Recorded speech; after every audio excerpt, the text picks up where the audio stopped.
Now. Okay, thank you, and welcome to the podcast this week, UAC, with Joseph Johnson. Again, hosting our authors and friends, Jed Smith and Dr. Peter Smolianov. We've been reviewing section by section the fringe methodologies and high performance and health, and we just start talking about the physical training last week, a little bit of the long-term athletic development as it relates to the athlete's physical development from the younger ages, and then as you come up into the older groups. So as time goes by, like with a really young youth, there's not like a really, I don't want to say a formal periodization schedule, because it's informal in many ways. You're developing, you're being directed towards the younger athlete in a particular way, but the rules of the periodization might be much looser. But once we get into later teens, now you kind of come up with a little bit more of a formalized plan for the year of programming. So Jed, before we get into it, let's discuss real quickly the background of periodization, the idea, its evolution up until this point. Okay.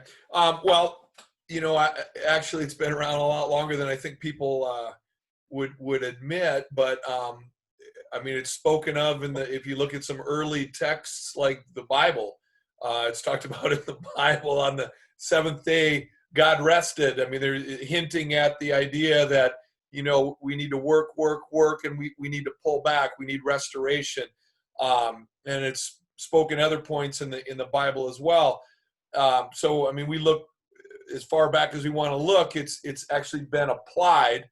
And with athletes and training the body, like you said, younger athletes, it's more of an informal type of a periodization. And we discussed last week on gradualism and progressive overload principles. And when you're younger and you don't really know what maximum efforts are, nor do you need to know, it should be more technical work and building volume through repetitions over time, so that the athlete gets the skill set down. But then eventually, as the athlete becomes trained and works more towards elite status, and you still want to periodize, pulling back again, as we discussed in long-term athletic development, kids get burnt out if they aren't periodizing by different sports throughout a year and sampling and have an involvement in different sports. If they do the same thing, they're going to get burnout. And Peter talked about last week how, really under age 13, there's no indicators as these kids are going to be world-class athletes. So that specificity doesn't work early on. So the idea of periodization is in the form of sampling with those younger athletes, and like Peter suggested, as many sports as they can get involved in. There's your periodization, okay? And so training is coming in different formats and different avenues, and so that's an early form. But if you're talking about specificity training, as they become more elite, it needs to be applied. So really, if we look back to the biblical point that was made is rest. Okay, so what is periodization? It's restoration. It's pulling back. It's cycling. It's a cyclical or a wave-like pattern where we push, and we can pull back on intensities and volume, and work on, again, technique. Work on restoring the body, and then push, and reach new levels, and a cyclical action will take place. But in Russia, and I'll leave this to Peter this point, but some of the first texts that we know in modern sport, 1917, Kotev wrote on Olympic sport, really coming out of Russia, on cycling with endurance athletes. And Vzorov back in Moscow, 1938. These are authors that wrote on that was track and field athletes. But you can see that they were applying those concepts, and later maybe formalized in the United States as far as not just straight push, but let's build in a cyclical pattern. Although by trial and error and personal anecdotes from coaches, you can look back to Bear Bryant. When you watch the Junction Boys, or a little of the history of football there, where he basically destroyed his entire team and he learned how to cycle things. Herb Brooks, the same thing in hockey. He learned he could push so far, they started losing, he'd have to pull back. Prior to, this is back in the 1970s with Herb Brooks. And we go back to other coaches that discovered based on trial and error. But it's been around. It's been around in different forms or fashions for a long, long time. Yeah. I think the fringe, in addition to all that's been written, I think what's happening now is that periodization grows into longer periods in much more detail. In other words, your weekly, monthly, and yearly plans are being integrated for both high top-level athletes and younger athletes based on a lifelong, not long-term development, but lifelong development. They're integrated into 10, 20, and lifelong plans. So this is the fringe that is useful for every person on this planet. How to prepare, not only for athletic performance, that is for competitions, but for every important, stressful, vital event of your life ahead of time, and train yourself physically, mentally. And these events happen every week on small, then every month, and then yearly events. But then what is happening more and more is these plans started to be developed 5 years before Olympic Games. In other words, the periodization grew from usually a yearly plan, and that's what we have most often done. Yearly plan. Give me your yearly plan. What is your yearly goals, objectives, and therefore your methods to reach it? It grew into four yearly plans to prepare for the next Olympic Games that are going to be 4 years. But what athletes have started to do is they started to prepare for the following Olympics prior to the current Olympics,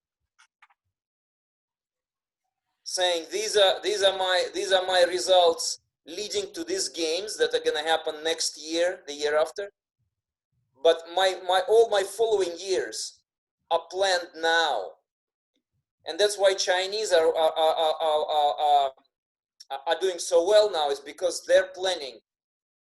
We can see what they do is they put young athletes. They make sure that their teams have sufficient number of young athletes who compete in this Olympics. But it's not their last Olympics. They make sure that there is enough number of athletes who are going to be competing now and definitely competing in the next Olympics. So what Chinese have been doing is that you can see that they plan, they actually consider this current Olympic Games as preparation, competition for at least half of the team to the next Olympic Games. So so this current Olympic Games for them are only a milestone, because they say we want to win and we want to dominate, not now, 4 years, 8 years from now. Mm-hmm. But in order to really dominate and really prepare yourself, you need all this experience of several Olympic Games. Then you become really tough and you're ready for everything. So this is what's happening. And for young athletes, good coaches, good head coaches, a demand from their assistant coaches plans that are not only monthly and yearly, but are lifelong plans. Sit down. I was asked to sit down and tell my coach what I'm going to do and where I'm going to be and what results I want to achieve in 10 years, 20 years. So that was as a teenager. As a teenager, I was pushed to plan ahead, and but also on the other spectrum, in the Soviet Union, when I was going through my teenage training routines, I had to prepare weekly and monthly plans. I had to report on my volumes that I have done on the same page. I was given a table, and I had to indicate what is that I have done in past month per week, and what I'm gonna do in the next month per week. I think tracking your volumes. Yeah, going from what you've done based on what I've done. I needed to indicate to my coach what I'm going to do. So a responsibility was developed through this process of young athlete processing what has been done, how many miles you've run, how many miles you swim, how many shots you've achieved, how many shots you've done, how many jumps you've done on a horse, how many bouts have you done in fencing. I had to record all this, and based on this, I had to say, okay, I can do just a little bit more next week and next month. These are my planned numbers, and coach only helps me to adjust it. But everything was starting from me. These are the relations athlete coach that are being developed across the world now, where everything is based on numbers, history, and constant analysis. Another fringe that I want to share is a diary. I still have volumes of diaries. I had a diary for each year, and I had to write down every day what I've done. The coach would give me an assignment, but my responsibility was to record everything that I've done, to record how I feel, to record any physiological and psychological abnormalities, and my illnesses. All this is in a diary, and then anthropometry. The length of my arms, legs, all my body parts were measured, and I had to write down these measurements. So if I then look back in my diary in the past year, I had record of what I've done, how I felt, where I became sick. And I could really see when the volumes were too high for me, I was getting sick later. So I could make conclusions, even as an athlete, but together with a coach, it was very useful adjustment of the conceptual periodization into more personalized, individualized periodization. Adjustment of loads for the following year based on what happened with me in the past, based on my competition results, and I had to record competition conditions and all details about competitions, and then analyze. So we see this kind of not this kind of level of analysis. I think for now it's still lost. What we had in the Soviet Union, the level of detail in this process of planning and periodizing. But Peter, this is actually cybernetic periodization is really what you're getting into, where feedback is used to help steer the athlete, and it's the controls of classical periodization that initially was coming out in Russia, using percentages, and this is what you do, what you have to do. and laying down and controlling all those variables for the athlete. What you're talking about here is, again, which we discuss in the book, is cybernetic periodization. A mathematician, Norbert Wiener, back in the 40s and 50s, discussed a mathematics where you actually use feedbacks. You have the controls, but then you plug in feedback where you're getting through communication to alter what you want based to make it more personalized and exact. It's exactly what's going on right now with COVID-19. There was absolutes, and we're trying to look at these numbers, but you're not taking in the feedback and making the adjustments, and so the numbers are always off. Okay, and so cybernetic periodization is getting feedback from the athlete.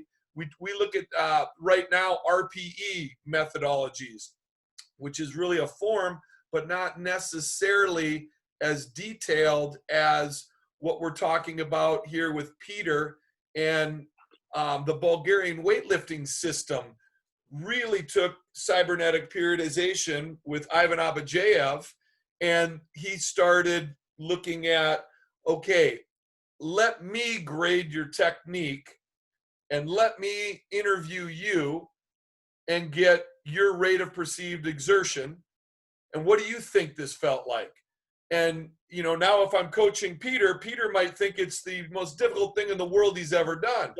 But I also get my feedback, and I'm grading him as well based on his technique and how smooth and good he looked in his movements.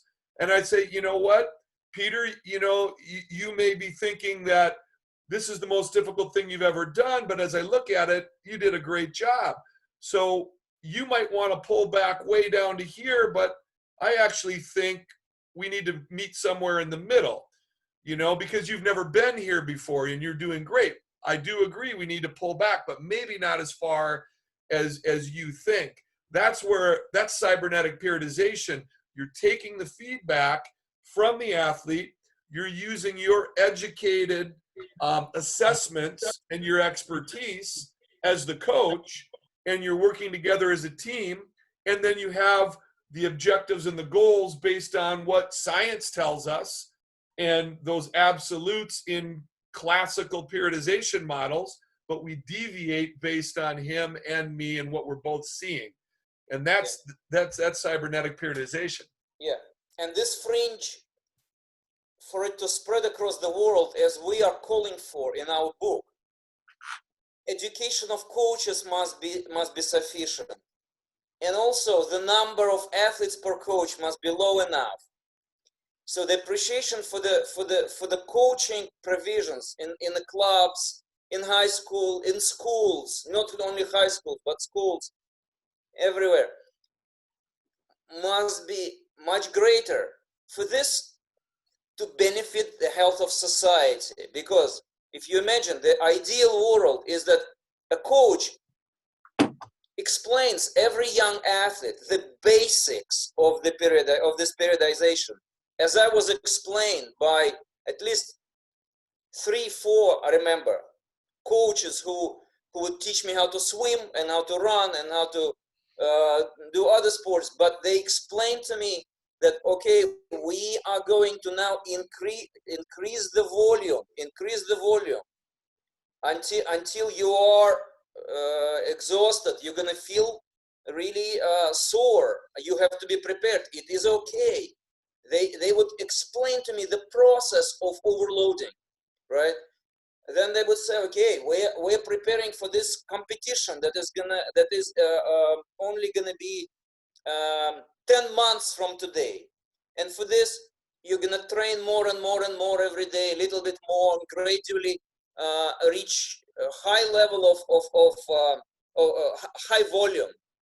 But then for you to perform well at the competition, you need to taper off and rest a little bit, so you have super compensation, and you do your best at this event.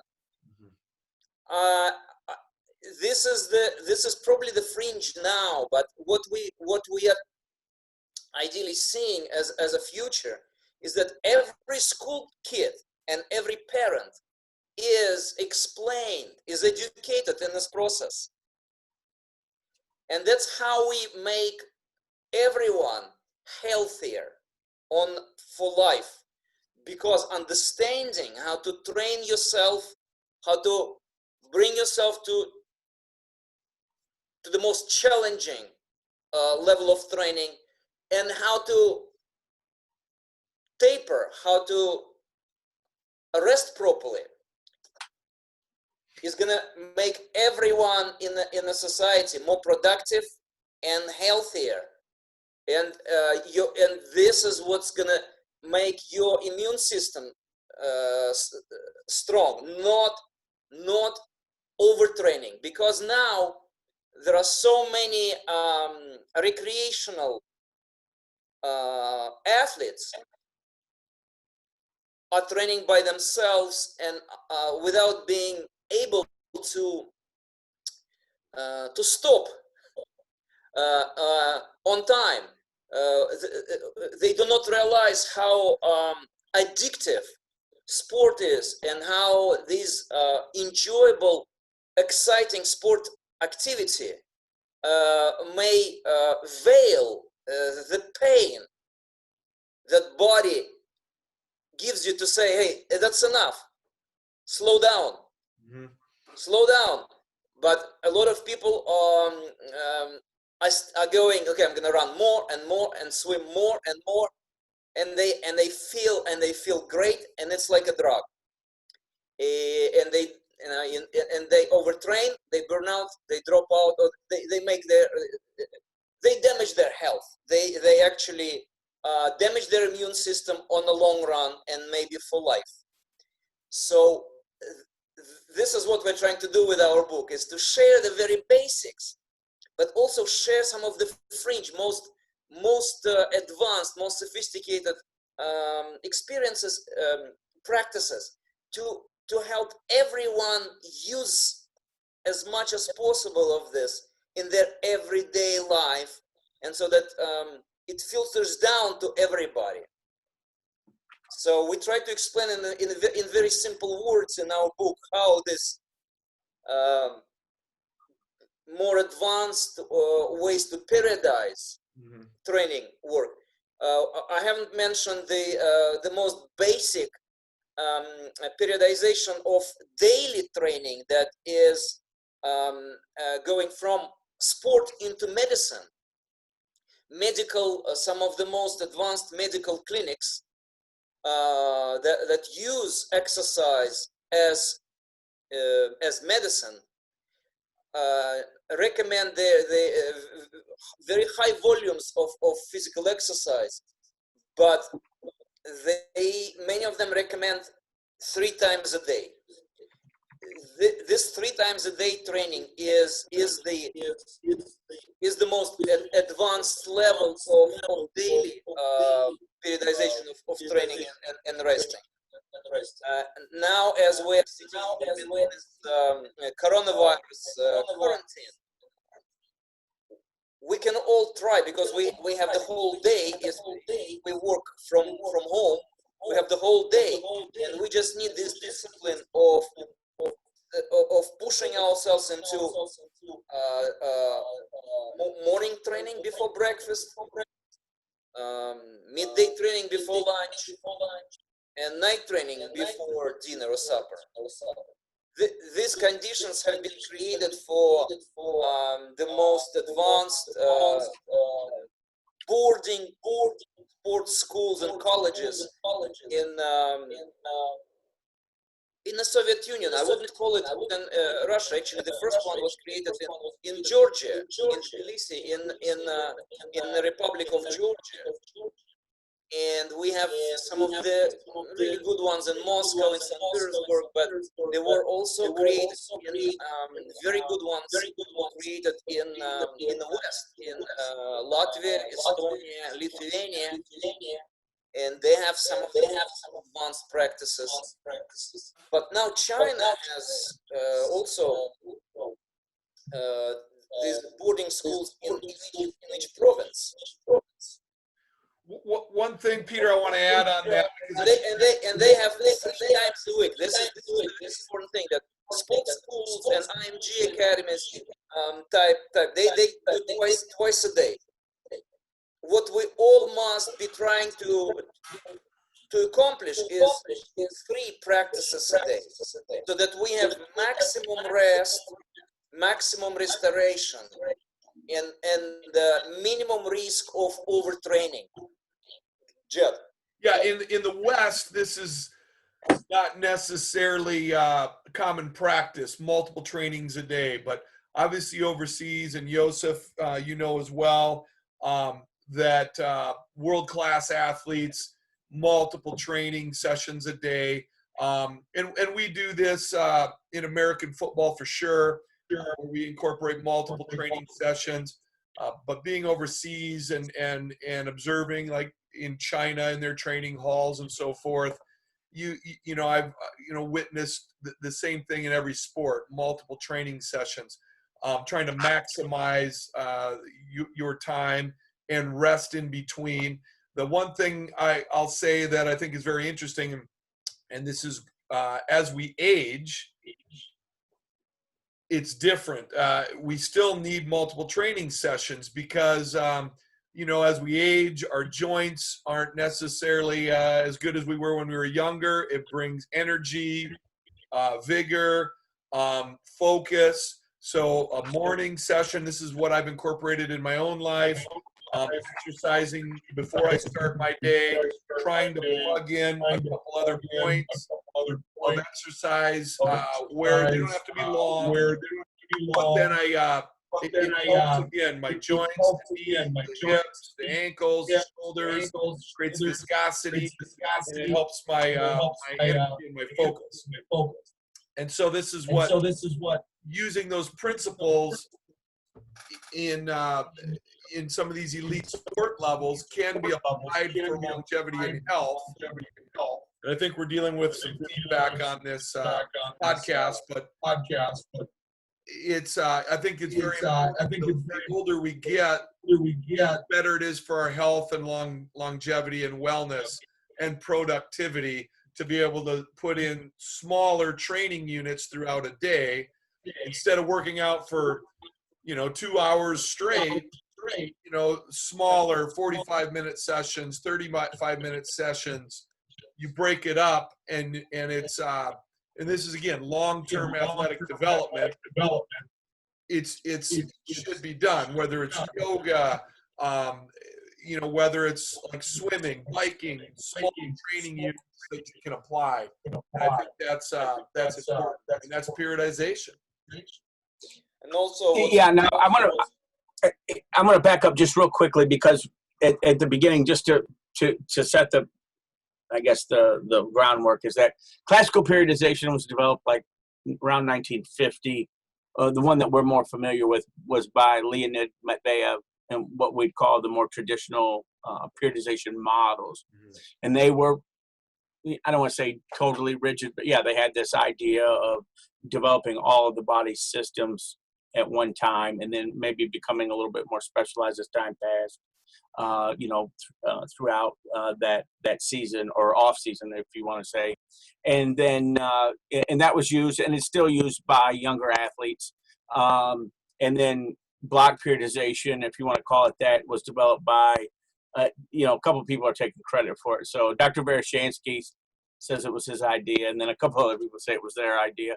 But point being is that in each one of those, now the important issue that Peter brought up is the feedback, and because everyone's an individual, nothing fits exactly. And the one thing that I found in my own coaching is that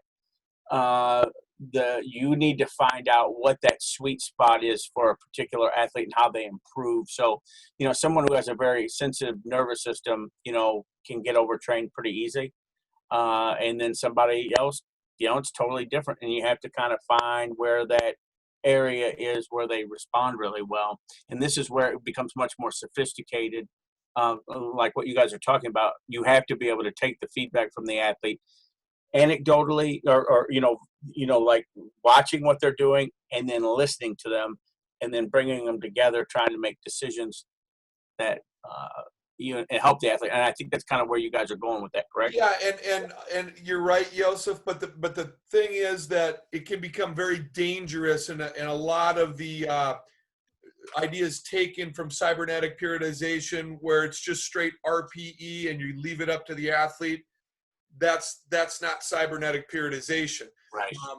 That's giving the athlete 100% control, and that's where it can be dangerous, because how does the athlete know? You're the expert, you are the professional, and so you use a classical concept of where you need to get the athlete and bring them, and then you're using feedback. But again, there's a method of maximal effort.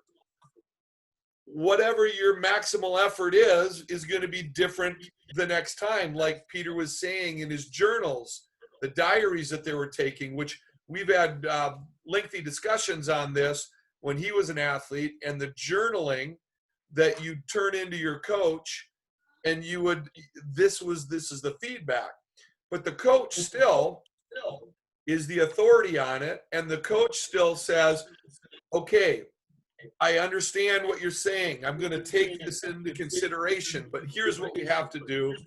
And it might not be comfortable right now, but we're going to get you to a new maximal effort in your training loads and training intensity. You've never been here before, and I'm going to bring you to a new level. So just use an RPE, which has gotten to be a very popular concept here in strength training over the last decade, and even the fitness world. It goes beyond that. We're looking at always increasing your maximal training resistance, and that needs, and you're still grading the technique. If they break down and the technique suffers, we're too far. We're too far beyond. So it's feedback from the athlete, feedback from the coach, and following what we know to be true through time-tested periodization models. So another little fringe that is becoming a mass participation requirement is roughly we need the same amount of time we spend on specialization, we need to spend on conditioning. I think in the US, Nike, Oregon, Nike is a good example of following this practice. They run and work on their specialized running. If they do it for an hour, then every day, then they spend another hour on stretching and other conditioning exercises to support the specialized training. I think this very rough. It's very rough, 50-50. But it's an example of how high performance sport is recommending and is driving mass participation sport in this conceptual periodization to give advice on what's needed to be successful, to be growing. We know how many hours you need to sleep, 8 hours a day. We know that you need a rest day, minimum one rest day a week. That how you periodize during the week. Everyone pretty much knows now, or it's almost common knowledge now, and everybody knows that you go through increased volumes and the low speed, then you increase the speed and decrease volume before competition, or decrease volume, increase strength if it's a strength competition. In order to perform well, if you do it monthly, that's a good idea. 3 weeks of training, half a week tapering, competition, couple of weeks, sorry, couple of days, 3 days of rest. And this monthly schedule is an example of I don't know, what many high performance athletes do, and what recreational participants can also use, and recreational coaches can also use as a typical monthly training regime. Because what we're talking about is very complicated. And in our book, we try to simplify and give very simple example. What does periodization mean for me as a coach of young kids and as a participant? So one very simple example. During 3 weeks, increase your volumes. Then for several days, decrease the volume, increase speed or increase strength, your competition day, and then rest for several days. That's your month. And then you start your next month again with a bit lower volume, increase the volume. As you're increasing your volume, you're decreasing the speed and strength. Then again, several days before competition, you drop the volume, increase the speed, increase the strength, compete, rest again, and then that's a very good start. That's something that's very primitive that you can start with as your periodization at a very low amateur level. To get excited about it, and then you can make it again. It will grow into a longer, detailed periodization, and your weekly and daily periodization will become more and more detailed. And that's how anybody can approach this opportunity to advance and take advantage of the periodization concept. Hey, the feedback is down too well. I'm thinking on this particular episode, but we cover a lot here. I don't know if you're picking up on that feedback and stuff, and you are, Peter, but A little bit, yeah. So see how this turns out. I'm gonna say, because this on my end, it sounds brutal, but it might be different on you guys' end. But I'm gonna say we kind of wrap this up, and then with more physical training, we look at different elite systems training, and then touch base on parametric training a little bit more detail. Yeah, I agree. I think it's a good idea. So, Peter, Okay. I just think that I don't know how it's going to come. Yeah, the quality on it's getting lower as we go.